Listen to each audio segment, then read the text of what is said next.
Okay, dear colleagues, good morning once again. So another press conference. All questions new and fresh, I trust. For those who don't know me, I'm Omar, I'm the team media officer. I have here with me one of our two head coaches, Heimir Hallgrímsson, the player Eiður Guðjónsson. For questions, please raise your hands. So I'll try and catch all of you. To start off, Robert. Yes. We got two questions, one for Heimir and one for Eiður. I'll start with you, Heimir. Yeah. H for duty, the same thing. I would like to go back to the game against Austria. The first 15-20 minutes, all the way from to the goal. You had a great possession and a great attacking play. I saw the numbers. I think it was 53-47 in possession until you scored. But after the goal, the game changes. And when the half was finished, it was 39 for us and 61 for us. I understand that you have to go back a little bit when you score. So, but there are huge gaps. Why is it so? Yeah, we've analyzed it too, and we have the same conclusion as you. We probably played our best in the tournament in the first half, and as you say, until the goal, and maybe a little bit longer than that. But after that, Austrians took over. It can be many reasons. One is that we needed only a draw, had a win, so maybe it's in the back of the players' head that let's not concede, let's not do mistakes, and so on. So maybe you get a little bit passive in this position. Probably it's also down to the Austrians, because they needed to win the game, so they put more effort into going forward. So it's maybe a little bit of things, but definitely a step higher for us. It was a better performance in this game, and I think the players are getting more relaxed in this tournament. Of course, it's a big thing for many of us to be here the first time. It's a big stage, and yeah, I think probably will be even better in the England game, and even better after that one. So I think we're just improving all the time, and I can see it on trainings with the players. You can see the players grow in this environment. So yeah, we're just looking forward, but it's a good analysis, and we saw it too, and we're trying to change and improve all the time.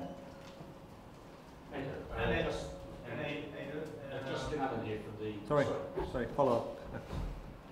Lars Lagerbäck was here yesterday. He said that after the Austria game, maybe 1 or 2 days ago, you talked to the players and said that we can't be satisfied only with this to go through from the group stage. We have to look even further. Could you tell us a little bit about what exactly what you said?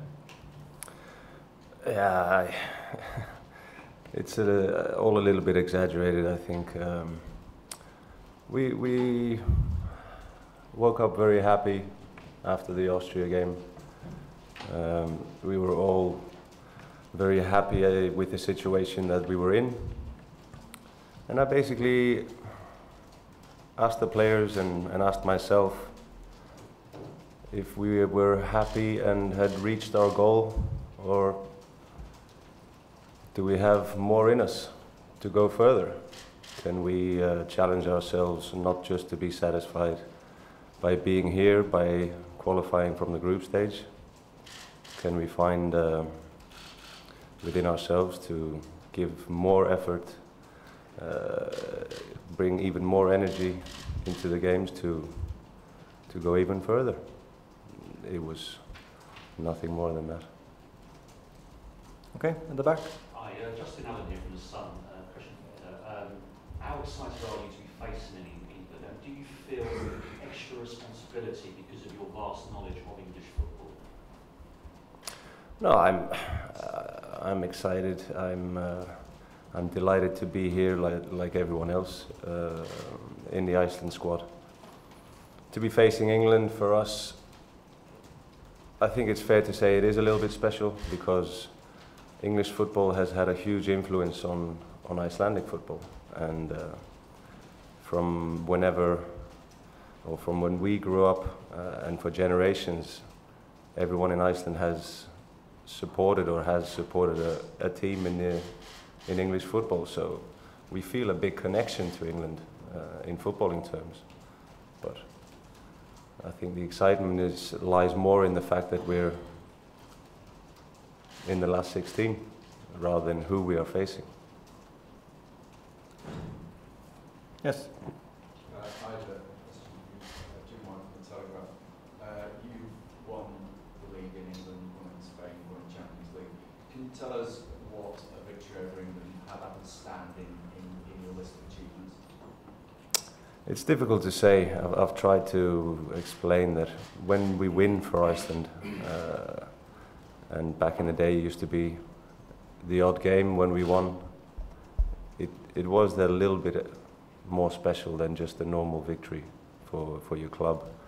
Now reaching the stage that we're in, it's difficult to explain or put into context that if I can compare it to winning a trophy, I'm not sure, but it certainly is a similar feeling, and the pride that comes with it, with the fact that you're representing your country, does give it that a little bit extra. Steve, was it? No, John Cross. John Cross, sorry. Go ahead. Another question for you, Ivy, if I may.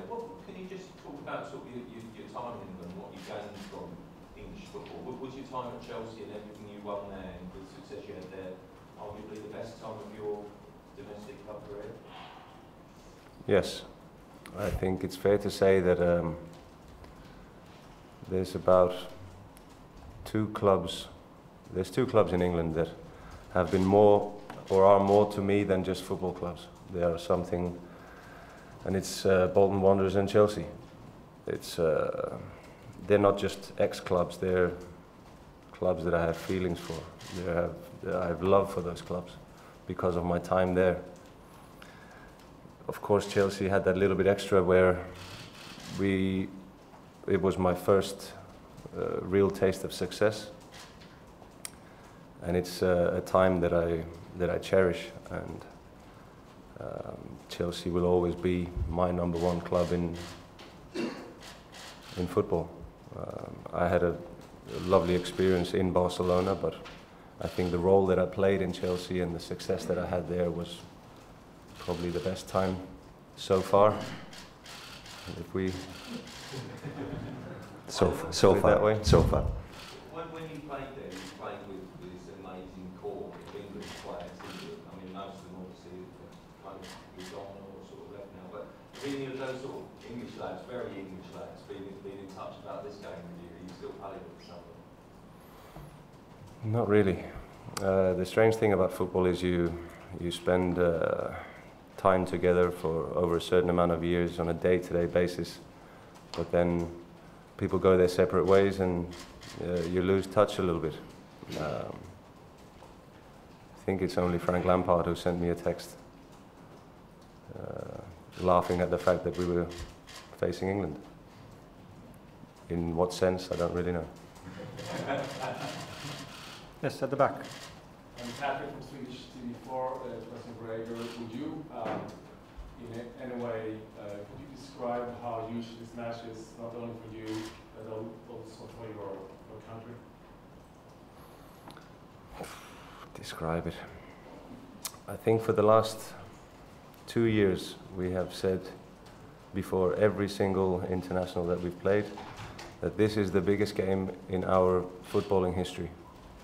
And we're at this moment again.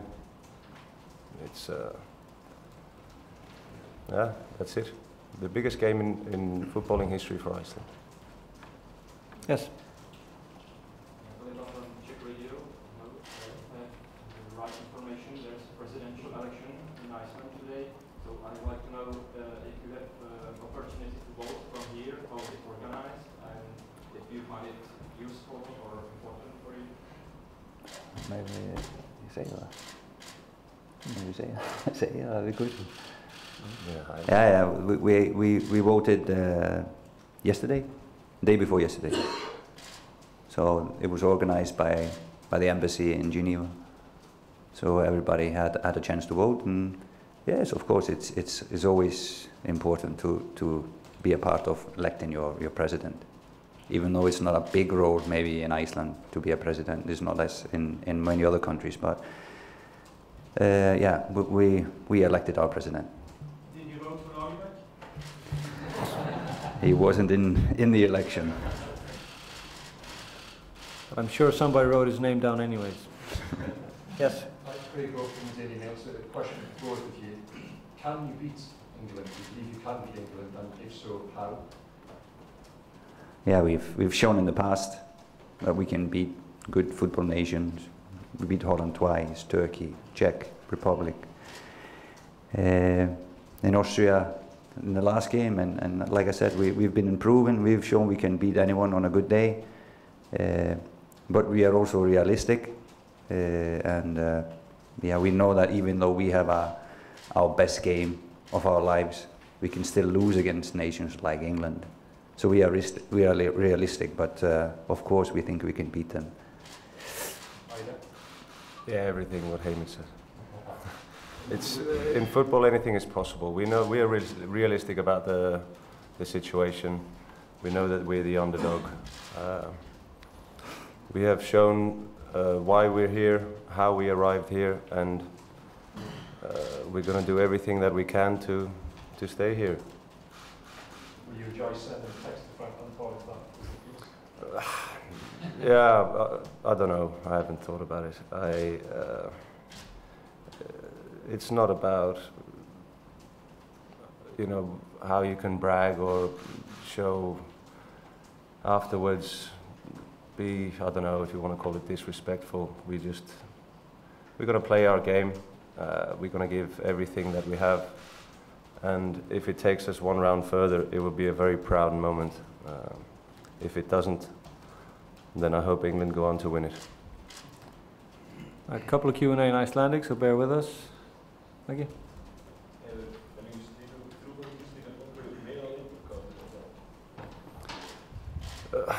Já, mér finnst það pínu sorglegt.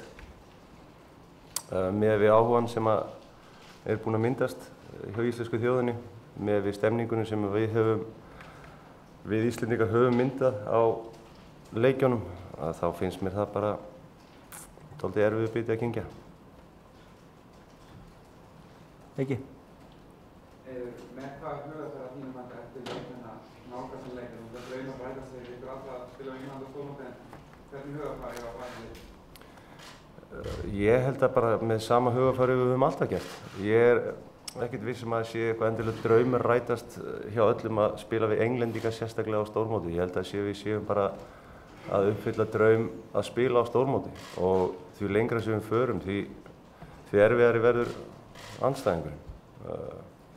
Eins og ég sagði áðan, auðvitað er eitthvað sérstakt við enska landsliðið, þar sem að við allir á Íslandi alast upp við það að fylgjast mikið með enskri knattspyrnu, en hvort það sé eitthvað sérstakt á þessum tímamóti að mæta þeim, ég veit það ekki. Það er bara sérstakt að við séum í þessari stöðu. Back row. Gary from Sky Sports. You just mentioned how you gave a bit of a team talk, so the first part of my question is if you considered coaching. And the second part is, if you don't mind, go back again briefly to your club career. A big season for us next season, two of your former managers in the same city, Pep and Jose. I wonder if you could compare them for us. Yes, I have considered what I will do after playing,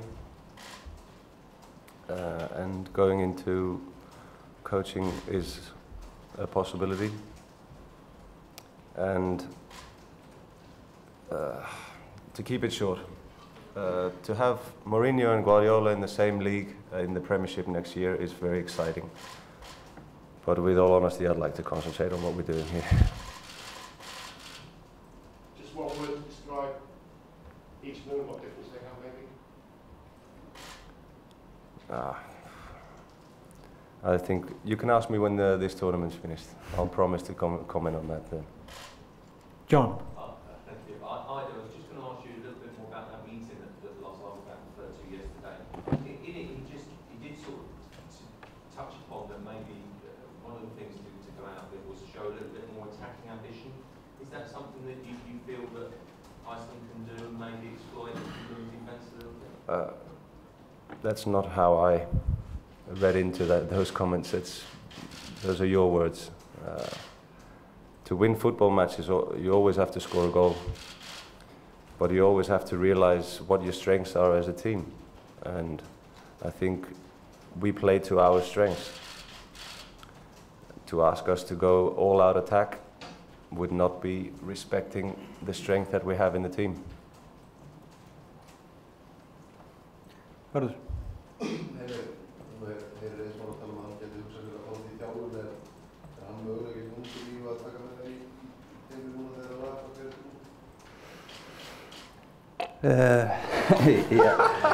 Já, það alveg möguleiki og eitthvað sem við höfum svona rætt en það ekkert ákveðið, bara þetta svona á umræðu grundvelli.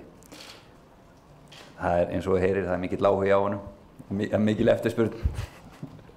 Yes. Question for Ida. Apart from a brief run out as a substitute, you've had to watch all of the games from the bench. Are you a good watcher? I'm a good watcher in a sense that while I'm watching, I try to analyze the game. I try and look for solutions if I was to come on. I'll be honest and say I'm not a great watcher, as in happy that I'm sitting there and watching, but I take part in the game. I try and not just sit there and watch and see what happens. I try to analyze some situations, and if there's anything I can add when the team comes into the halftime or after the game. In that sense, yes, but I think any footballer, no matter what age, they will never be happy sitting on the bench. But that doesn't mean that I'm, how do I say,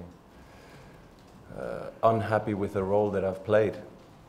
I think it's honest to say that any player would like to have more minutes, but this is not the moment to be talking about that. It's the moment to be sticking together, everyone playing the role that they receive and taking that role on with the biggest respect they can. Yes, back row. I know. In your future coaching career, inspire you most, Mourinho or Guardiola?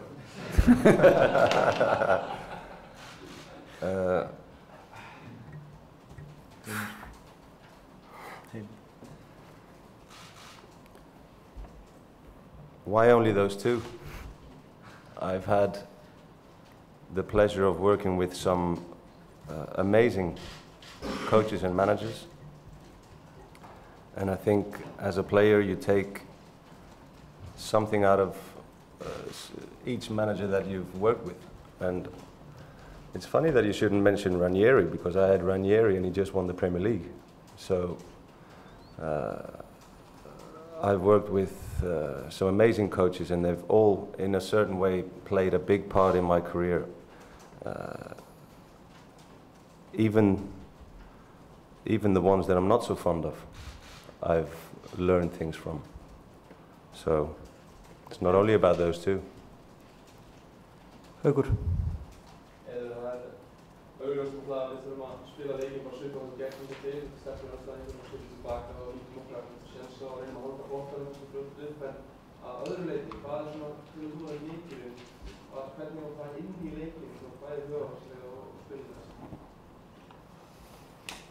Já, líður svolítið eins og þessi orðið þjálfari hérna. Þetta er þetta. Já, bara ég held með sama hugafari og höfum alltaf gert. Við höfum núna reynslu af því að hvernig að spila við stærri þjóðir en okkar, og yfirleitt staðan svo. Ég held við höfum ekki að breyta einhverju í hugafari okkar. Eins og ég var að segja hérna áðan, það hver styrkleiki íslenska liðsins. Við verðum að virða hann og spila út frá honum. Yes. What have you made of England's performances so far at these Euros? And is there an advantage for you in that you your side clearly have a settled starting 11, whereas England don't appear to have found their best starting 11? I'm a little bit afraid that England have got their best game still to come. I hope that answers your question. Tom?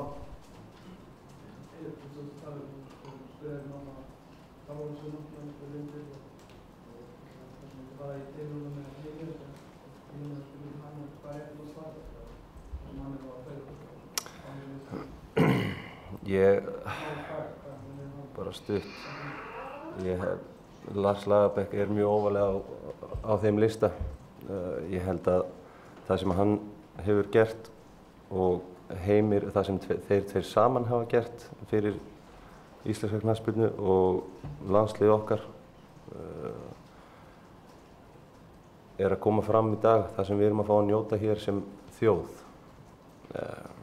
Ég með fullri virðingu, ég bara hef ekki ork í það að fara að tala um alla þjálfara sem ég hef haft og fara að velja hver bestur og hvað, og þá held ég að við séum svolítið komnir út í ævisöguna. En við skulum segja að þeir tveir, með áhrifin sem þeir hafa haft á íslenska knattspyrnu, þá sé ég fyrir mig óvarlega á lista. Robert? Heimir, what's the status of the squad? Are there any players doubtful for the game? And exactly how have you used these extra days you get Monday now? Describe that. Yeah, to be totally honest, the guys who have played all the games, the starting 11, they haven't trained for 2 days now, so they're only recovering, taking ice baths and swimming a little bit. So they are all fit and fresh for the training today. So there's no injuries or anything for the upcoming game. So we are ready. Very good.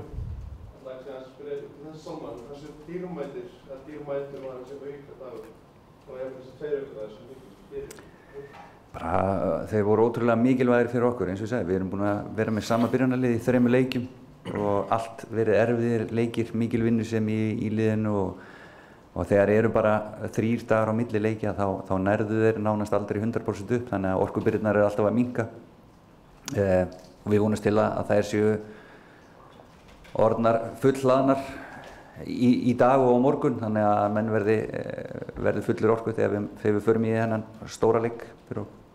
Er einhver íslenski leikmaður Íslands þessu móti sem að hreyfið meira en það eins og líka með?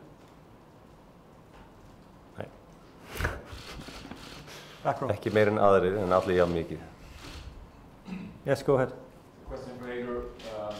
When you're going into your first tournament like this for a national team, you usually say that it's a big thing and players can get affected of playing a tournament for the first time. It didn't seem to be that for your team. Why do you think that is the case? I think it's because we were very aware that the expectations of us as a team were not very high.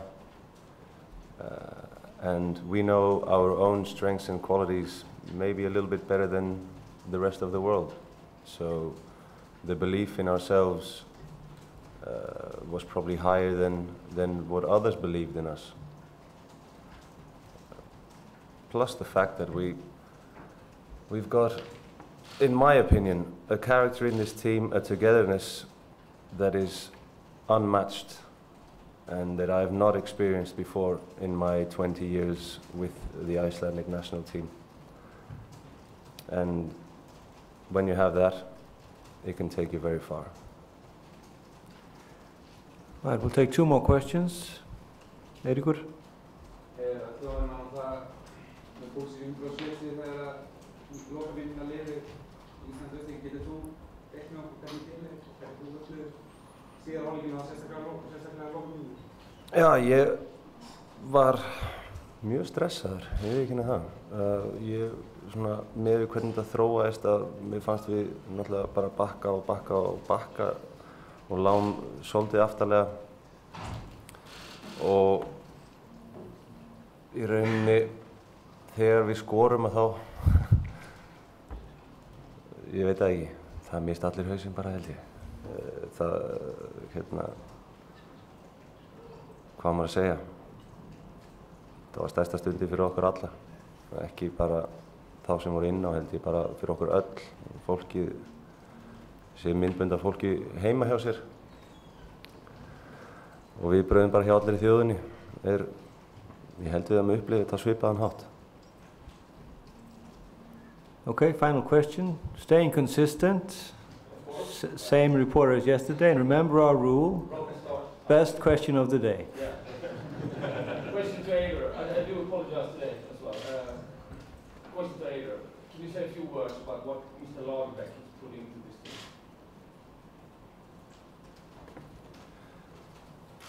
I think he's put,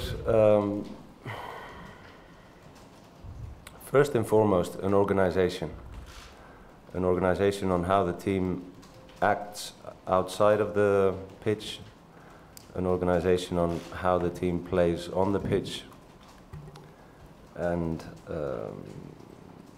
I think, which is one of his favorite words actually, is balance.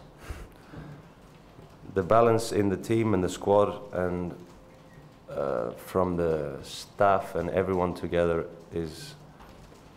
seems to be perfect. Okay.